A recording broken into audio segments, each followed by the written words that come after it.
So yeah, they didn't quite utilize that. But another thing that tournaments live and die by is the balance. Certain teams lost or won the tournaments just because they underestimated certain OP unit, or maybe underestimated something and didn't use it, or overestimated it and relied on it too much. And yeah, that unit balance and design is something that Mongoose wanted to talk about. Go ahead.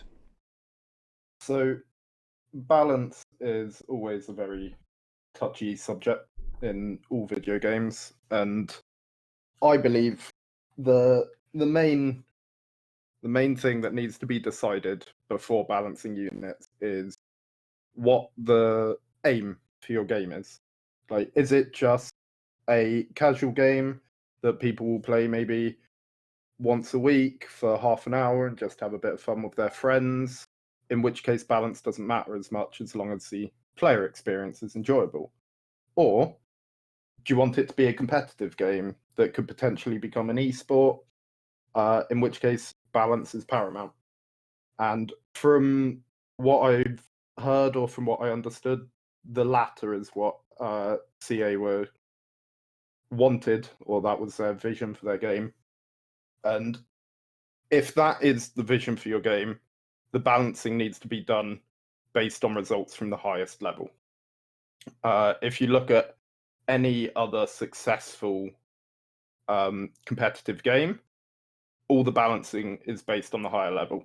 Now, that may mean that for lower skill levels of play, certain units or whatever the game happens to have may be incredibly underpowered, purely because at a higher skill cap, you can extract so much added value from those units. And with regard to Total War Arena, they had a huge problem with this, in my opinion, which also came down to a problem of the unit design. Now, for an example, I'll talk about cavalry a little bit. So the way the meta developed and the best strategy for high-level gameplay between two very skilled teams is that cavalry were there mainly to win the vision war for you during the majority of the early game. So they needed to be fast, they needed to be good scouts, they needed to be able to see things and get away from problems. And then obviously mop things up later game if they were still alive. So that brings into the problem, why wouldn't you just play Barbarian Cavalry in every single team? Now, if we look at some of the other options, say Roman Cavalry, people might think, well, if I bring that, I can outfight the enemy cavalry, and then we'll be the only ones with that unit type remaining. But that job just isn't needed. And there were lots and lots, in my opinion, of units that either did not fulfill the role they were designed for, or the role that they were designed for just was entirely unnecessary and not needed. So you have things like Roman cavalry, just there's no use for them. You had things like slingers at certain point, either being unbelievably broken or useless. And yeah, there was the game had an awful lot of units, but when it came to playing competitively against other highly skilled players, it actually had very, very few viable options, as well as commanders. Like, I'm sure everyone that's played the game remembers Miltiades. He was the best, take him on everything. And to me, that's a problem.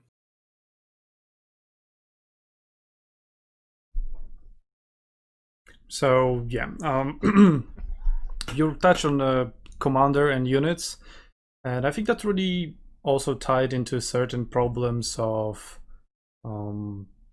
commander and unit combinations with premium units, because premium units were designed to bring something unique to the table. The problem that sometimes by creating something unique, cut out.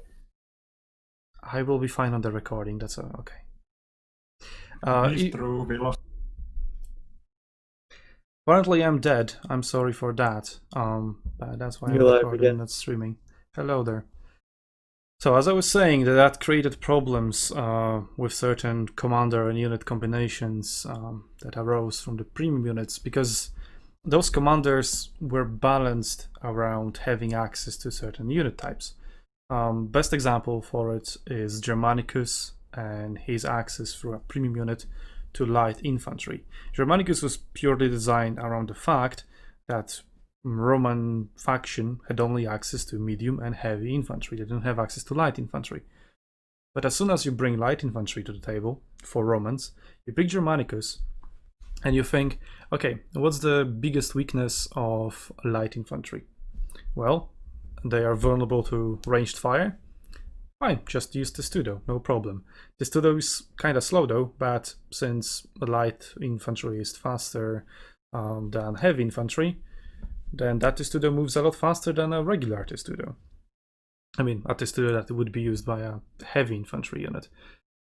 They're also weaker against melee units, but hey, Vengeance pretty much beats anything. The only thing you would lose against were pikes from the front, which you would never have to engage because you are so fast, and other heavy infantry with Vengeance as well, which you could also avoid because you're faster. And then you have, okay, they're also balanced around the fact that, well, they have access to the heavy infantry, and heavy infantry also has its set of weaknesses, such as being slow, for example, and susceptible to being disengaged from once they launch Vengeance. Well, not a problem for light infantry. They're usually faster than the enemies they fight. So start engaging, use Vengeance. They want to run away from you, but whoopsie, you're actually much faster than they thought. So yeah, that combination of Germanicus and light infantry was absolutely broken, and sadly it wasn't the only one. I think there was a very, very good example of that point in one of the tournaments. I think, if memory serves, was run at tier 5, and to be a competitive team, you basically had to have someone on your team that had paid money to purchase. I think it was Roman cavalry, I believe, premiums.